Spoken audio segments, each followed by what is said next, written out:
Hello students, welcome. आज हम पढ़ेंगे क्लासिफिकेशन ऑफ ऑर्गेनिक कंपाउंड। ठीक है, ऑर्गेनिक कंपाउंड्स यानी कहाँ पढ़ेंगे हम? ऑर्गेनिक केमिस्ट्री में, जिसको कार्बन केमिस्ट्री में कहेंगे। बट ऑर्गेनिक कंपाउंड का जो आज पढ़ना है वो क्लासिफिकेशंस खास तौर से। और क्लासिफिकेशन कैसे होता है? एक्चुअली ऑर्गेनिक कंपाउंड क्लासिफाई किया जाता है दो वजह से, दो बेसिस। ठीक है, मतलब on the basis of structure and functional group the organic compounds are classified in this way। इस तरीके से जो यहाँ पर आपको ट्री डायग्राम जैसा दिख रहा है, यहाँ पर क्या है, क्लासिफिकेशंस दिया हुआ है ऑर्गेनिक कंपाउंड्स का। ठीक है, तो ये क्लासिफिकेशंस में खास तौर से दो बातें हैं। एक तो है स्ट्रक्चर ऑफ ऑर्गेनिक कंपाउंड और दूसरा है फंक्शनल ग्रुप। ओके, तो ऑर्गेनिक कंपाउंड्स में सबसे पहले अगर देखा जाए तो it classified mainly in the two types. One is the open chain compound and other which is close chain compound. Open chain compounds को हम एलिफेटिक कहते हैं, aliphatic compound. Open chain compounds को हम क्या कहेंगे? Aliphatic compound. एक्चुअली एलिफेटिक इसलिए दिया गया है क्योंकि इस एलिफेटिक ये जो वर्ड आया है it is from Greek word एलिफर। एलिफर यानी होता है फैट। ठीक है, मतलब फैट से जो मिलेंगे वो, तो इसीलिए ये कंपाउंड्स को बोला गया एलिफेटिक, मतलब ओरिजिन क्या होगा? फैट होगा। ठीक है, तो open chain compound that is called as the aliphatic compound. Okay, and close chain compounds, और उसको बोलते हैं हम साइक्लिक कंपाउंड, क्योंकि यहां पर स्ट्रक्चर जो है वो साइक्लिक फॉर्म में मिलता है, जहां पर एक रिंग मिलती है, क्लोज रिंग मिलती है। ओके, तो सबसे पहला है ओपन चेन एलिफेटिक कंपाउंड। उसके बाद आगे भी इसका क्लासिफिकेशन दिया है, जैसे कि क्लोज चेन जो है on depending that ring structure, इसमें साइक्लिक रिंग तो होगी, लेकिन किस तरीके से होगी? क्या उस रिंग में सभी बॉन्ड सिंगल होंगे, क्या डबल्ड होंगे, क्या अल्टरनेट होंगे? ठीक है, क्या ऑर्डर होगा? तो on depending on this ring structure this close chain compounds also classified into the two types, homocyclic and heterocyclic. ठीक है, होमो का मतलब होता है सेम और हेटेरो का मतलब होता है डिफरेंट। होमोसाइक्लिक को दूसरा नाम है कार्बोसाइक्लिक, मतलब एक ऐसी चेन होगी, ऐसी रिंग होगी कि जिस रिंग में क्या होगा? ओनली वो जो रिंग बनेगी वो सिर्फ कार्बन एटम से बनेगी, तो जिसको कहेंगे हम कार्बोसाइक्लिक, मतलब it is a ring made up by only carbon atom. Heterocyclic में क्या होगा? उस रिंग में कार्बन तो होंगे, लेकिन कार्बन के अलावा उस रिंग में और भी अदर एलिमेंट्स होंगे जो रिंग को बनाने में क्या कर रहे हैं? सपोर्ट कर रहे हैं। ओके, तो दैट्स अ हेटेरोसाइक्लिक। होमोसाइक्लिक या कार्बोसाइक्लिक का फिर से क्लासिफिकेशन होता है दो, एलिसाइक्लिक एंड एरोमेटिक। इसमें से ये जो एलिसाइक्लिक है, ये जो एली वर्ड आता है ये एक्चुअली कहां से आ रहा है? एलिफेटिक से। और साइक्लिक मतलब क्या होता है? साइक्लिक मतलब रिंग स्ट्रक्चर। तो ये ऐसे कंपाउंड्स होंगे जो रिंग स्ट्रक्चर तो होंगे, लेकिन उनमें एलिफेटिक कंपाउंड जैसी प्रॉपर्टीज होगी, तो that compound is called as the alicyclic. Cyclic है, रिंग स्ट्रक्चर तो है, साथ में उनमें एलिफेटिक कंपाउंड्स के कैरेक्टर्स है, उनकी प्रॉपर्टीज है। ठीक है, दूसरा है एरोमेटिक, जिसको एक स्पेशल टाइप का अनसैचुरेटेड कंपाउंड कहेंगे। क्या है वो? एरोमेटिक। वैसे देखा जाए तो एलिफेटिक कंपाउंड्स में भी आपको अनसैचुरेटेड कंपाउंड मिलते हैं। एलिफेटिक में कौन से मिलेंगे? अल्केन मिलेंगे, अल्किन मिलेंगे, अल्काइन मिलेंगे। उसमें अल्किन में भी क्या होता है? डबल बॉन्ड होता है, अनसैचुरेटेड है। उसी तरह एरोमेटिक कंपाउंड्स भी अनसैचुरेटेड है। कुछ ऐसे स्पेशल एरोमेटिक कंपाउंड्स है जो अनसैचुरेटेड है, जिनको दो तरह से क्लासिफाइड किया गया है, एक है बेंजीनॉइड और एक होता है नॉन बेंजीनॉइड। बेंजीनॉइड वो कंपाउंड जहां पर आपको बेंजीन रिंग दिखाई देगी, और नॉन बेंजीनॉइड मतलब क्या होगा? रिंग स्ट्रक्चर तो होगा, कुछ बेंजीन जैसा भी होगा, लेकिन बेंजीन नहीं होगा, तो that's a non benzenoid. Okay, और हेटेरोसाइक्लिक क्या है? उसमें भी दो पार्ट्स हैं, alicyclic heterocyclic compound, aromatic heterocyclic compound. ठीक है, फिर से यहां पर इस तरीके से क्लासिफिकेशन होता है। तो क्लासिफिकेशंस में हम क्या करेंगे? स्टेप बाय स्टेप एक एक क्लासिफिकेशंस को देखेंगे। तो सबसे पहले हमें देखना है ऑर्गेनिक कंपाउंड्स में है ओपन चेन। ठीक है, ओपन चेन कंपाउंड, या उसको मैंने क्या कहा? It's called as aliphatic. इस ओपन चेन कंपाउंड्स में क्या होगा? दो टाइप्स मिलेंगे, एक तो स्ट्रेट चेन कंपाउंड मिलेगा, ठीक है, स्ट्रेट चेन कंपाउंड, और दूसरा जो मिलेगा वो क्या होगा? Close chain compound. ठीक है, सॉरी, ब्रांच चेन कंपाउंड। तो स्ट्रेट चेन और branch chain, straight chain compound कैसे होगा? इसमें क्या होगा? एक्चुअली यहां पर कार्बन क्या करता है? कार्बन कार्बन एक दूसरे से स्ट्रेट चेन फॉर्म करता है। ठीक है, मतलब this chain is open. Okay, अब यहां पर कार्बन के साथ में हाइड्रोजन होगा, ठीक है, या फिर हाइड्रोजन के अलावा और भी अदर एलिमेंट हो सकते हैं। तो यहां पर कार्बन क्या कर रहा है, that carbon atom form the straight chain, बिल्कुल सीधी चेन ये फॉर्म कर रहा है। ऐसे कंपाउंड्स को हम कहते हैं स्ट्रेट चेन कंपाउंड, मतलब इट्स ओपन चेन और aliphatic compound in which carbon atoms join with each other and form the straight chain, it is called a straight chain compound. Okay, जैसे कि फॉर एग्जांपल अगर हम बात करते हैं कि प्रोपेन, यानी ये अल्केन की बात करेंगे प्रोपेन, तो यहां पर क्या होगा, कार्बन प्रोप वर्ड रूट कितने कार्बन को बताता है, 3। हम आगे नॉमेनक्लेचर भी पढ़ने वाले हैं, तो उसमें ये सभी बातें हम पढ़ेंगे कि वर्ड रूट क्या होता है, सफिक्स क्या होते हैं, प्रीफिक्स क्या होते हैं, ठीक है। देखो ये प्रॉप वर्ड 3 कार्बन को रिप्रेजेंट करता है, यानी यहां पर 3 कार्बन होंगे, और ये एएनई सफिक्स जो है ये एक्चुअली सिंगल बॉन्ड को रिप्रेजेंट करता है, मतलब कार्बन में यहां पर 3 बॉन्ड्स होंगे, ठीक है। अब हम सिर्फ हाइड्रोकार्बन की बात कर रहे हैं फिलहाल, तो हाइड्रोजन यहां पर क्या करेंगे, ऐड करेंगे। कार्बन की वैलेंसी कितनी होती है, 4, उसमें से 1 बॉन्ड तो बना दिया, अब 3 बॉन्ड और बनाने हैं, तो यहां पर हम कितने हाइड्रोजन ऐड कर सकते हैं भाई, 3। इस कार्बन की वैलेंसी के हिसाब से इसने 2 बॉन्ड बनाए, अभी 2 बॉन्ड और बनाने पड़ेंगे, तो दैट्स अ CH2। इसके हिसाब से इस कार्बन ने 1 ही बॉन्ड बनाया, 3 बनाने हैं, तो हम इसमें 3 हाइड्रोजन ऐड कर देंगे। इसको क्या कहोगे आप, it's called as the propane, ठीक है, इसको क्या कहेंगे हम, प्रोपेन। तो प्रोपेन एक एग्जांपल किसका हुआ, स्ट्रेट चेन कंपाउंड का हुआ, जहां पर आपको क्या दिखाई दे रही है, कार्बन की स्ट्रेट चेन दिखाई दे रही है। इससे लॉन्गेस्ट चेन भी हो सकती है। ओके, तो मैंने फॉर एग्जांपल बोला कि क्या है, प्रोपेन है। अगर प्रोपीन की बात करते तो प्रोपीन क्या होता है, कार्बन कार्बन प्रोपीन, मैं कौन सा एग्जांपल ले रहा हूं, प्रोपीन। इसमें और इसमें क्या फर्क होगा, प्रोप तो है 3 कार्बन होंगे, हाँ सफिक्स में चेंज हो गया, एएनई था तो सिंगल बॉन्ड ले लिया, ईएनई है तो कार्बन में डबल बॉन्ड होता है। अब किसी भी 2 कार्बन में आप डबल बॉन्ड शो कर सकते हो, ठीक है, तो एक इस कार्बन के बीच डबल बॉन्ड बता दिया, यहां पर आप सिंगल बॉन्ड ले सकते हो। अब क्या करेंगे, इसमें क्या भरते हैं हम, क्या करेंगे, इसको हाइड्रोजन से पूरा कंप्लीट भरेंगे। हाइड्रोजन कितने फिलअप करोगे, वैलेंसी के हिसाब से। कार्बन टेट्रावैलेंट है, 1 ही बॉन्ड बनाया, 3 बॉन्ड और बनाने हैं, तो 3 हाइड्रोजन भर दो। यहां पर टेट्रावैलेंट है लेकिन 3 बॉन्ड बनाए हैं, तो हमें 1 बॉन्ड के लिए 1 हाइड्रोजन फिलअप करना पड़ेगा, और यहां पर 2 बॉन्ड बनाए हैं तो हमें यहां पर 2 हाइड्रोजन को फिलअप करना पड़ेगा, दैट्स अ प्रोपीन। लेकिन यहां पर भी कार्बन की चेन क्या दिखाई दे रही है भाई, स्ट्रेट ही है, तो स्ट्रेट चेन कंपाउंड मिलेंगे। दूसरा जो पार्ट है, ठीक है, दैट्स अ ब्रांच चेन। वो क्या है, ब्रांच चेन कंपाउंड। अब ब्रांच चेन में क्या होगा, स्ट्रेट तो बनाता ही है, ये तो हमने देख ही लिया, लेकिन इसके अलावा वो ब्रांचेड भी हो सकता है, मतलब उस स्ट्रेट चेन को साइड वाइज भी कार्बन अटैच हो सकते हैं। जैसे कि यही प्रोपीन का अगर स्ट्रक्चर देखते हैं हम, CH3, ठीक है, CH2 CH3, ये हमारा प्रोपेन था। अब मान लो कि इसको साइड वाइज चेन है या ब्रांच चेन है, तो क्या करेंगे, यहां से मान लो 1 हाइड्रोजन मैं कम कर देता हूं और इसको साइड में या ब्रांच में मैं 1 कार्बन और अटैच करता हूं, तो यहां पर कार्बन की क्या हुई, स्ट्रेट चेन थी, अब स्ट्रेट चेन है क्या, नहीं है, हमने इसको एक ब्रांच बनाया। अब इस कार्बन के भी टेट्रा वैलेंसी के हिसाब से हाइड्रोजन कितने फिलअप करोगे, 3। समझ में आया, तो ये जो कंपाउंड हुआ, ये कंपाउंड्स कौन सा हुआ, ब्रांच चेन कंपाउंड, ठीक है, समझ में आया। अब इसको क्या कहेंगे, एक्चुअली कार्बन गिन लो कितने हैं, यहां पे 4 हैं, तो 4 के लिए वर्ड रूट होता है ब्यूट। कार्बन कार्बन में सिंगल बॉन्ड है तो यहां पर लिखोगे एएनई, ब्यूटेन ही है, ब्यूटेन ही है, ओके। लेकिन यहां पर देखो कार्बन एटम्स को 2 मिथाइल, वैसे तो 3 आ गए, लेकिन अगर कार्बन एटम्स को 2 मिथाइल ग्रुप अगर डायरेक्टली अटैच हो तो ऐसे जगह पे हम वर्ड यूज करते हैं आइसोब्यूटेन। क्या यूज करेंगे हम यहाँ पे, आइसोब्यूटेन, ये आइसो वर्ड यूज करते हैं।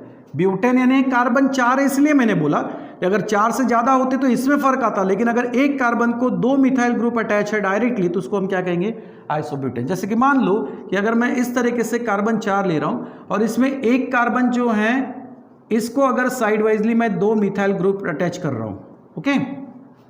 अब यहां पर मुझे कार्बन की टेट्रा वैलेंसी के हिसाब से 4 बॉन्ड बनाने हैं, तो 3 तो बन चुके हैं, 1 हाइड्रोजन फिलअप कर दूं, कंप्लीट हो जाएगा।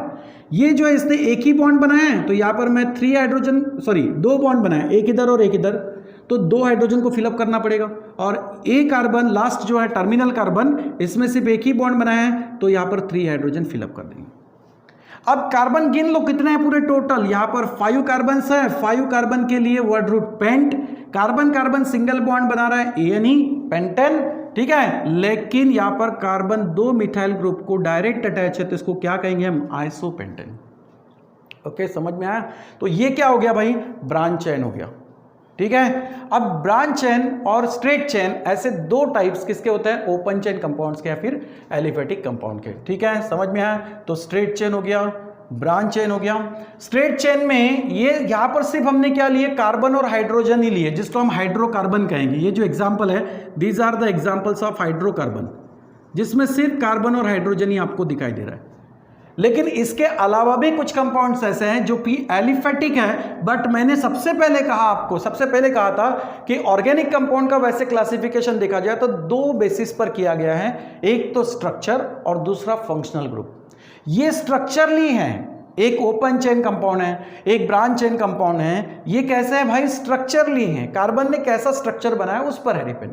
लेकिन इसके अलावा भी कुछ फंक्शनल ग्रुप भी हो सकते हैं, ठीक है। जैसे कि फॉर एग्जांपल मैं इसी में एक एग्जांपल ले लेता हूं, CH3CH2OH। यहां पर कार्बन ने अपनी टेट्रावैलेंसी को भी मेंटेन किया है, लेकिन मुझे कार्बन और हाइड्रोजन के साथ साथ कुछ नया मेहमान भी यहां पर दिख रहा है, दैट्स OH, हाइड्रोक्सिल ग्रुप। ये फंक्शनल ग्रुप है। फंक्शनल ग्रुप आने से इसका नाम क्या होगा, कितने कार्बन है यहां पर, दो कार्बन के लिए इथ, सिंगल बॉन्ड के लिए हम लिखते हैं ANE, और OH ग्रुप को बताने के लिए हम यहां पर प्रेफिक्स यूज करते हैं एक्चुअली OL। ये सब रूल है, हम आगे भी पढ़ेंगे, लेकिन थोड़ा मैं यहां पर बता देता हूं कि OH हाइड्रोक्सिल ग्रुप है, इसके लिए प्रेफिक्स हम यहां पर यूज करते हैं OL। और ये जो O है, ये O से शुरुआत होती है, अगर ओवेल से शुरुआत हो रही है तो E को टर्मिनेट किया जाता है और इसको हम यहां पर अटैच करते हैं, तो इसका नाम इथेनॉल हो जाएगा। ओके, समझ में आया? ये सब रूल है, आगे भी हम नॉमेनक्लेचर में और अच्छे से पढ़ेंगे। इथेनॉल, ये भी कार्बन ने क्या किया है, स्ट्रेट चेन ही बनाई है। हाँ, फर्क इतना है, यहां पर सिर्फ कार्बन और हाइड्रोजन थे, जिनको हम प्योरली हाइड्रोकार्बन कहेंगे, लेकिन यहां कार्बन और हाइड्रोजन के साथ में क्या है, फंक्शनल ग्रुप। ये जो हाइड्रोक्सिल है, ये क्या actually, it's a functional group. Okay, तो ऑर्गेनिक कंपाउंड में on the basis of structure and functional group, this is classified into the different way. अलग अलग टाइप से इसको क्या किया गया है, क्लासिफाई किया गया है। तो ये हुआ ओपन चेन और क्या हुआ, ब्रांच चेन कंपाउंड, ठीक है, समझ में आया? ओके, तो ओपन चेन वाला पार्ट खत्म हो गया। अब क्लोज चेन की बात कर लेते हैं थोड़ा सा, फिर आगे बढ़ेंगे। क्लोज चेन अगर कंपाउंड की बात करेंगे, क्लोज चेन, अब क्लोज चेन कंपाउंड को मैंने क्या बोला, इट्स साइक्लिक। तो यहां क्या होगी, यहां एक्चुअली साइकिल या रिंग दिखाई देगी आपको। इसमें रिंग है क्या, नहीं है, इसमें आपको रिंग दिखाई देगा। ओके, अब रिंग कैसा, दो, या तो होमो या फिर हेटेरो, ठीक है। होमोसाइक्लिक का मतलब होगा, उसको मैंने खास तौर से दूसरा नाम क्या बोला यहां पर, कार्बोसाइक्लिक, यानी एक ऐसी रिंग होगी जो सिर्फ कार्बन से बनी होगी। उस रिंग में कार्बन के अलावा कोई नहीं, रिंग के बाहर कुछ हो सकता है, लेकिन कार्बन रिंग जो बनेगी वो सिर्फ प्योरली कार्बन की होनी चाहिए। अगर कार्बन के अलावा कोई दूसरा एलिमेंट उसमें आता है तो वो हेटेरोसाइक्लिक हो जाएगा, लेकिन सिर्फ कार्बन से बनी हुई रिंग है तो उसको क्या कहेंगे हम, होमोसाइक्लिक। ओके, तो ये हो गया क्लोज चेन कंपाउंड। जैसे कि फॉर एग्जांपल हम मान लेते कि कार्बन ने यहां पर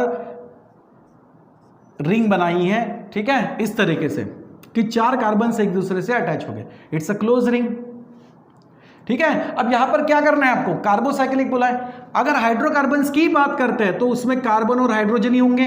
अब हाइड्रोजन कितने ऐड करोगे, टेट्रावैलेंसी के हिसाब से कितना बना है, 2 बॉन्ड, तो 2 हाइड्रोजन भर दो, 2 बॉन्ड्स 2 हाइड्रोजन फिलअप कर दो, 2 बॉन्ड्स 2 हाइड्रोजन, 2 बॉन्ड्स 2 हाइड्रोजन। अब मैं बोल दूं कि भाई इसका नाम क्या होगा, क्या करेंगे, कार्बन को टोटल गिन लो कितने हैं, 4 के लिए ब्यूट, कार्बन कार्बन में सिंगल बॉन्ड है तो क्या करोगे, ANE, ब्यूटेन। लेकिन क्या ये ब्यूटेन है, ये ब्यूटेन हो सकता है? ब्यूटेन कैसे होता, ब्यूटेन होता स्ट्रेट चेन कंपाउंड, जैसे कि ये है, कितने कार्बन है, 4, इसमें हाइड्रोजन फिलअप कर दो, ठीक है, इस तरीके से हाइड्रोजन फिलअप कर दो। हाँ, इसको हम क्या कह सकते हैं, ब्यूटेन, क्योंकि 4 कार्बन है तो ब्यूट, और कार्बन कार्बन में सिंगल बॉन्ड है तो ANE, it's a butane.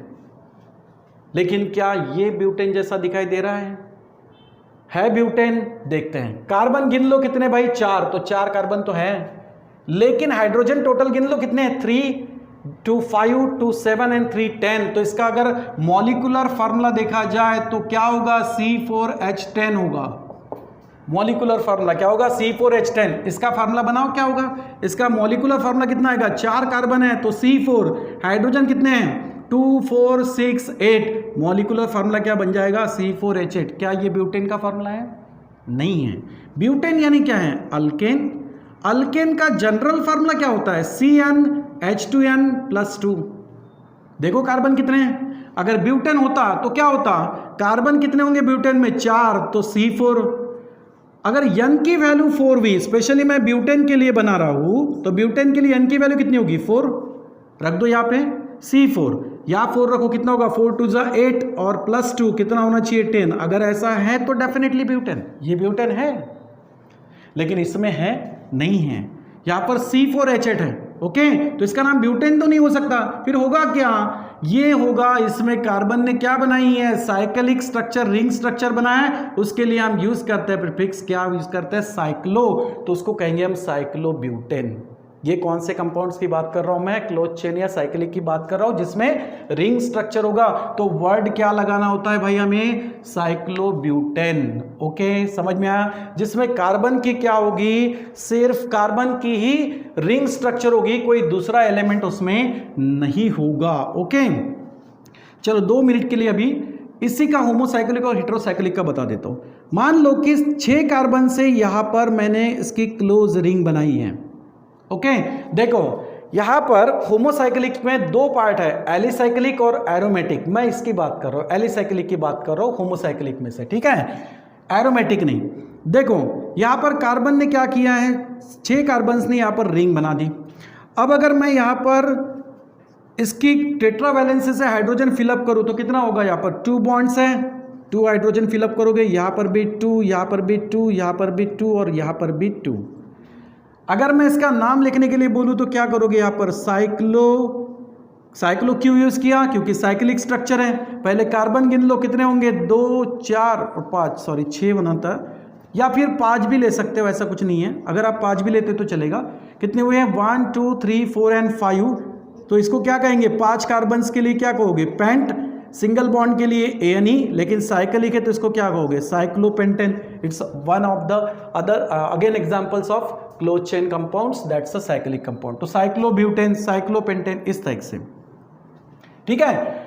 Heterocyclic में क्या होता है, हेटेरोसाइक्लिक में यहां पर कार्बन्स के अलावा कोई दूसरा कंपाउंड भी हो सकता है, ठीक है, जैसे वो हम बेंजीन और बेंजीन के कंपाउंड में भी देख सकते हैं। फॉर एग्जांपल एक बता देता हूं कि जैसे मान लो कि बेंजीन रिंग है, एरोमेटिक कंपाउंड, ठीक है, जिसमें सिंगल और डबल बॉन्ड अल्टरनेट होते हैं, इसको कहते हैं बेंजीन। यहाँ पर 6 के 6 कार्बन्स कॉर्नर पे अटैच है और इन्होंने हेक्सागोनल स्ट्रक्चर बनाया है, चलो ठीक है मान लो। लेकिन अगर बेंजीन रिंग में किसी एक कार्बन के जगह अगर कोई दूसरा एलिमेंट आ जाए, ओके, जैसे कि 5 कार्बन से इसके जगह में एक नाइट्रोजन ले लेता हूं, इसको बेंजीन नहीं, इसको पैराडीन क्या आ जाएगा। अब पैराडीन ये जो है ये क्या होमोसाइक्लिक में आएगा, नहीं आएगा, ये कहाँ आएगा, हेटेरोसाइक्लिक में आएगा। तो होमोसाइक्लिक में ध्यान में रखना कि भाई कार्बन की ही चेन होनी चाहिए, लेकिन हेटेरोसाइक्लिक में कार्बन के अलावा दूसरा कोई और एलिमेंट्स भी आ सकता है। ओके, समझ में आया, ठीक है। तो these are the examples of homocyclic and heterocyclic. अब हम क्या करेंगे नेक्स्ट लेक्चर में, यहाँ तक इसको अभी रहने दो, ठीक है। होमोसाइक्लिक आप यहाँ तक आप अच्छे से अगर आप समझ गए होंगे तो इसके आगे हम और नेक्स्ट क्लास में बढ़ेंगे। अभी तो सिर्फ शुरुआत इसके हमने कहा किया, ओपन चेन कंपाउंड्स का देखा, उसके बाद ब्रांच चेन। ओपन चेन में 2 पार्ट है, स्ट्रेट चेन और ब्रांच चेन, और उसके बाद हमने देखा क्लोज चेन। क्या करेंगे, एक एक टाइप को, एक एक पार्ट्स को डिटेल से पढ़ना है थोड़ा सा, कि भाई क्योंकि इन्हीं का काम हमें आगे आएगा, इसमें जो भी कंपाउंड्स मिलेंगे, उनके स्ट्रक्चर, उनके नाम, ये सब हमें का आगे काम में आने वाला है, इसलिए हर बात को बहुत अच्छे से इसको ध्यान से पढ़ना है, ठीक है। तो ये हो गया हमारा कहाँ तक, open chain, close chain. Open chain में हमने स्ट्रेट चेन और ब्रांच चेन देखा। क्लोज चेन को अभी हमने थोड़ा सा समझा कि यहाँ पर रिंग स्ट्रक्चर होता है, और on depending on that ring structure it is classified into homocyclic and heterocyclic. आज तो थोड़ा सा हमने होमोसाइक्लिक मतलब कार्बोसाइक्लिक को तो देख लिया, ठीक है, कि जिसमें कार्बोसाइक्लिक होगी यानी कार्बन से बनी हुई रिंग होगी। समझ में आ गया, ठीक है। और ये सब हम क्या देख रहे हैं, हाइड्रोकार्बन से फिलहाल देख रहे हैं। आगे और भी इसमें क्या चेंजेस हो सकते हैं ये हम नेक्स्ट क्लास में देखेंगे, और हेट्रोसाइक्लिक को और होमोसाइक्लिक को आगे बढ़ाएंगे। समझ में आया यहाँ तक? चलो ठीक है बेटा, थैंक यू।